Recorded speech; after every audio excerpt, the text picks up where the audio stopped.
श्री राम।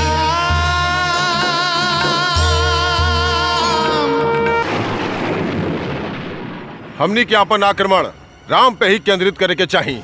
तो ठीक बा, काल युद्ध में राम ही हमनी के आक्रमण के केंद्र बिंदु होखी। आक्रमण!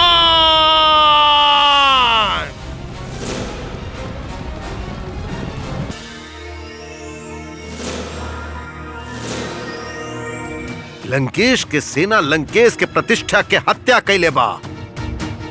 जा जा जाके सूचित करा, जे केहू भी युद्ध से भाग के आई हम स्वयं ओकर गर्दन काट दे।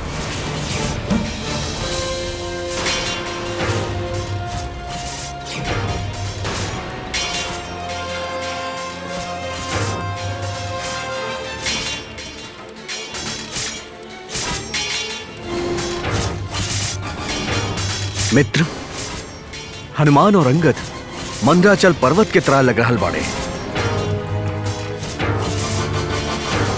ऐसन लागता कि वो लंका के मथ रहल बाड़े।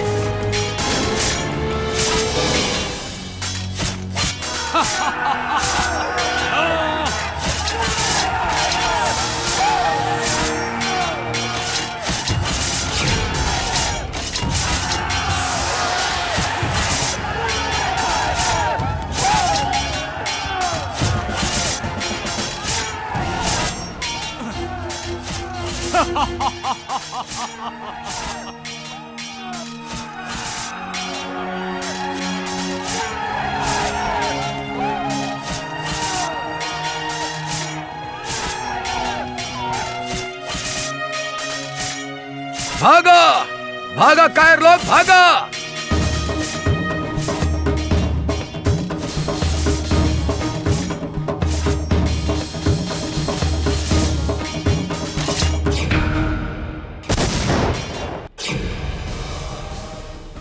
जौना प्रकार राम प्रहस्त द्वारा निर्मित माया के नष्ट कैले बा, ओकरा से इ पता चलता कि राम के तुरीण में दिव्यास्त्र भी बा। माता त्रिजटा, दिव्यास्त्र के संग्रह होखल एगो बात है और दिव्यास्त्र के प्रयोग कैल दूसर बात। ओकर खातिर बुद्धि की आवश्यकता होखेला। हमरा पास बुद्धि भी बा और बल भी। माता त्रिजटा, ज्ञानी अपन बल के प्रयोग समाज के भलाई खातिर करेले, अपन निजी स्वार्थ खातिर ना। जॉन बाहुबली हमार रघुनंदन जैसन संयमी होखेला, विवेकी होखेला। ऊ केवल शत्रुता निभावे खातिर दिव्यास्त्र के प्रयोग ना करेला, अपितु दुष्ट रावण जैसन समाजद्रोही से समाज के रक्षा करे खातिर दिव्यास्त्र के प्रयोग करेला। महाराज, महारानी, जे बलशाली होखेला, शौर्यशाली होखेला, वह समाज के कर्ता धर्ता होखेला और वह समाज पुरुष होखेला। अपना आपके समाज पुरुष कहे वाला दुष्ट रावण जैसन दुष्कर्मी सबके विनाश रघुनंदन जैसन महापुरुष करेले। धर्म और अधर्म के बीच शुरू भइली युद्ध अब निर्णायक होखी और एकरा में दुष्ट रावण के अंत निश्चित बा। रावण के अंत करे के सपना इंद्र आदि समस्त देवता देखल करेले महारानी, परंतु रावण अनंत हा। लंकेश! महारानी, रावण के आदि बा परंतु अंत ना। बस करी महाराज, बस करी। ऐसन बात करके आदि और अनंत के अपमान मत करी। उनकर बराबरी केहू नहीं के कर सकत लंकेश।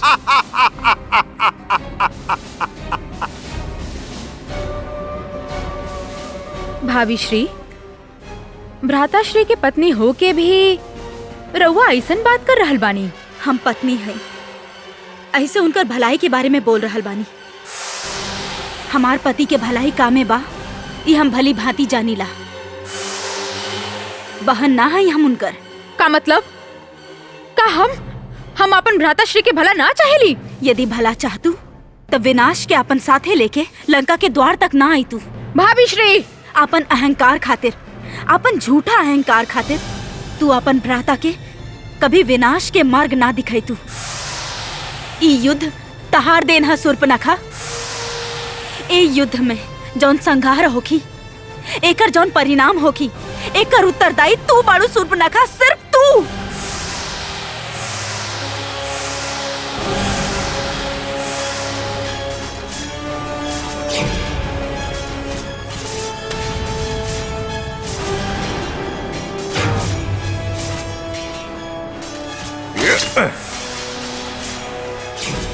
ये दोनों भाई कहाँ मुंह छुपा के बैठल बाड़े?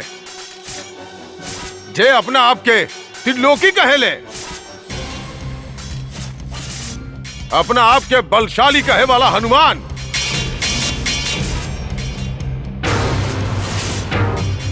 अंगद, नील, सुग्रीव,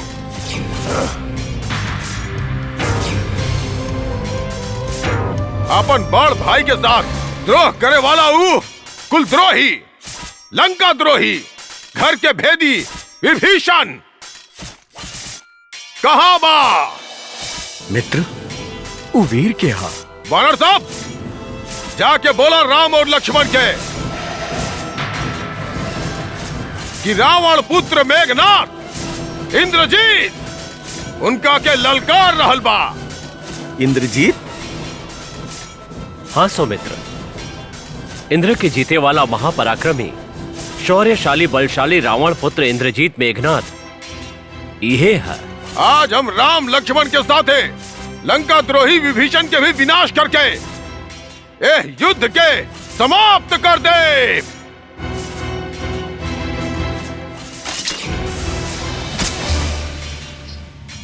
दुष्ट अहंकारी रावण के पुत्र मेघनाथ, वहां लंका में तमार पैर न हिला सकला और यहाँ रणभूमि में बड़का बड़का बात कर रहा बड़ा। हम तहार सामर्थ्य देख ले बानी, बाच सकेला तो बाचा हमार गदा के प्रहार से। सावधान।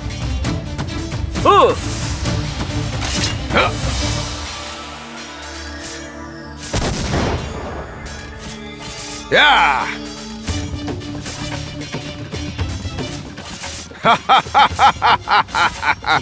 वानर भी लोग, ये दुष्ट इंद्रजीत के चारों तरफ से घेर ला। अधर्मी रावण के अधर्मी पुत्र आज बच के ना जाए। आक्रमण!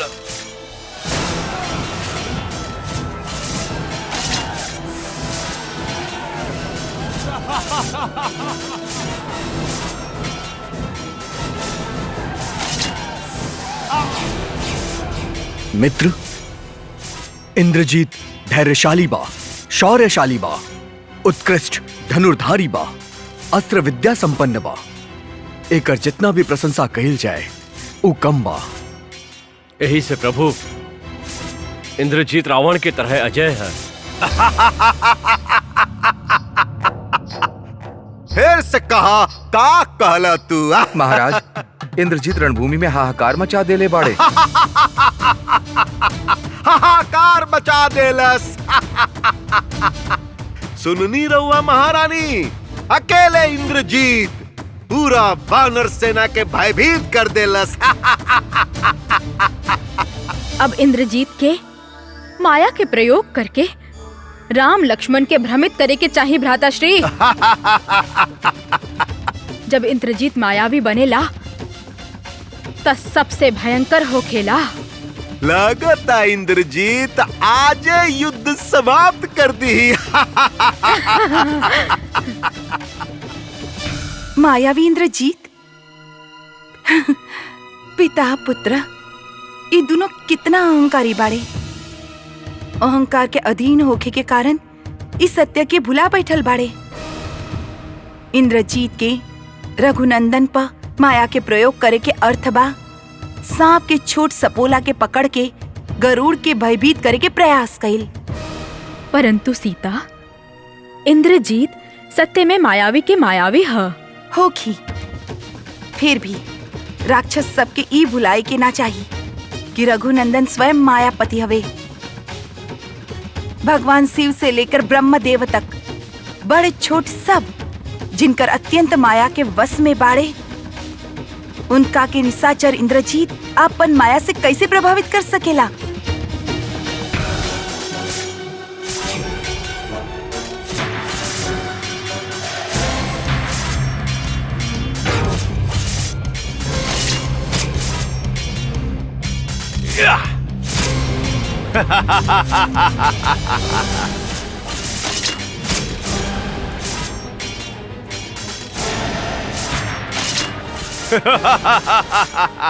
प्रभु, इंद्रजीत वानर सेना पे आतंक मचा रहल बा। यदि रउआ हमरा के आज्ञा दी तो हम जाके ओकरा पे प्रतिबंध लगाई। ना, रउआ हमार मित्र हैं, हम युद्ध करब, रउआ हमार मार्गदर्शन करब। जैसन राउत आज्ञा।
के हवा तू? राम कि लक्ष्मण?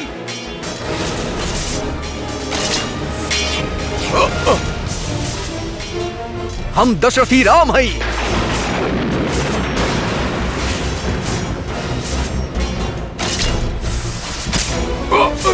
हम सियापति राम हैं।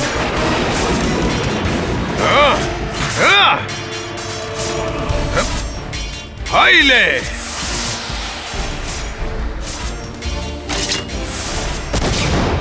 राम।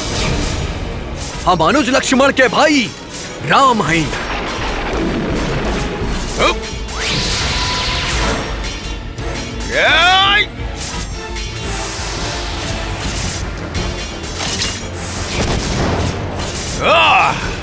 हम महाराज सुग्रीव के मित्र राम हैं।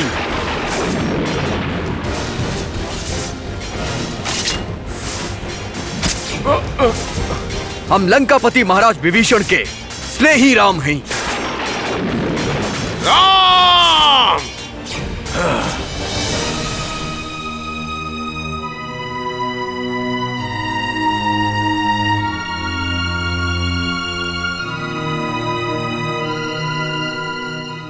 राउर जय हो के शिव शंकर भोलेनाथ। जौन प्रकार आज लंका अशांत बा, वही प्रकार हमार मन भी आज बहुत अशांत बा। हमार पुत्र के रक्षा करब प्रभु, हमार पुत्र के रक्षा करब प्रभु।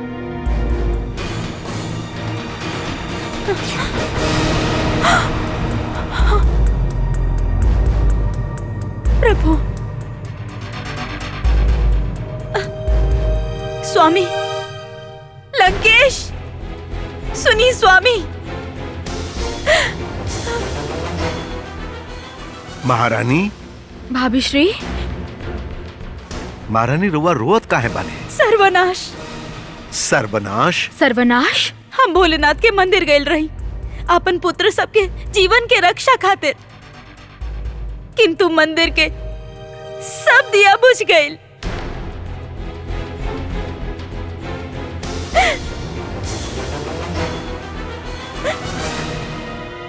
शांत हो जाई महारानी। तनिके देर में राउर पुत्र इंद्रजीत के विजय के संदेश आवते होगी। और इंद्रजीत के जीत अर्थात युद्ध की समाप्ति भाभी श्री।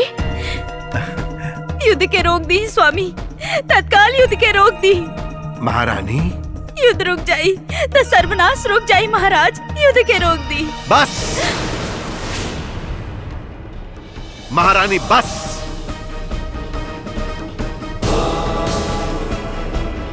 रउआ जॉन सर्वनाश के बात कर रहल बानी, उस सर्वनाश होखी,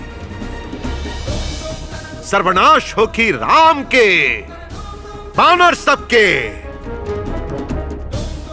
महारानी, अब युद्ध नहीं के रोकल जा सकत। जब तक शत्रु पूर्ण रूप से धराशायी ना हो जाए, युद्ध चलत रही, चलत रही, चलत रही।